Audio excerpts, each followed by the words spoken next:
Makamu mwenyekiti wa Chama cha Demokrasia na Maendeleo Chadema, John Heche amewasili asubuhi ya leo Machi 31 mwaka 2026 katika kijiji cha Kilwa Kivuje mkoani Lindi na kupokelewa kwa mwitikio mkubwa na maelfu ya wananchi waliofurika kushiriki mazishi ya aliyekuwa mbunge wa Kilwa Kusini Selemani Bungara Bwege almaarufu kama Bwege.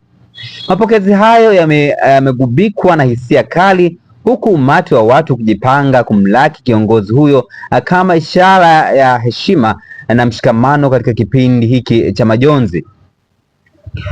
Mshindo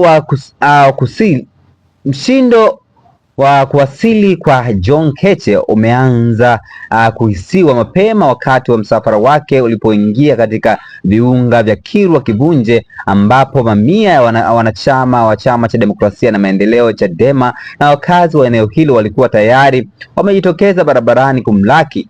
Hali hiyo imetafsiriwa na wadau wa siasa kama kielelezo cha uzito wa kiongozi huyo katika kuunganisha hisia za wananchi wa Kilwa ambao hivi karibuni wameshuhudia marehemu Bwege akihamia Chadema akitoka ACT Wazalendo.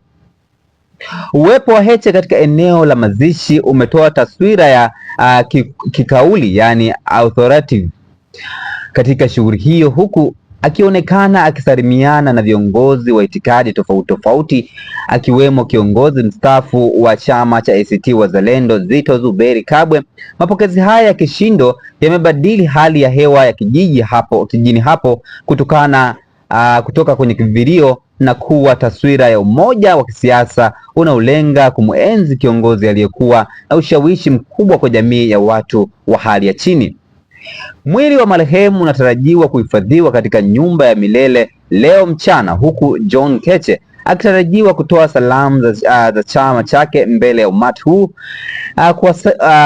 Kuwasili kwake kumeweka alama ya kipekee katika mazishi haya, kushiriki mwanzo wa safari mpya ya kisiasa na jimbo la Kilwa Kusini ambalo sasa limepoteza mhimili wake mkuu wa sauti ya upinzani bungeni na nje ya bunge. Una maoni gani kama Mwanakewe TV? Tafadhali shusha maoni yako katika sehemu ya comment section, huku tukimtakia pumziko la milele mbunge Bwege ambaye alikuwa anafanya vizuri sana katika enzi zake akiwa pale bungeni. Una maoni gani kama Mwanakewe TV? Tafadhali shusha maoni yako katika sehemu ya comment section, hapo nitakuja kupitia nione una mtazamo gani. Bye bye, tunakutana ujao katika masuala ya kisiasa.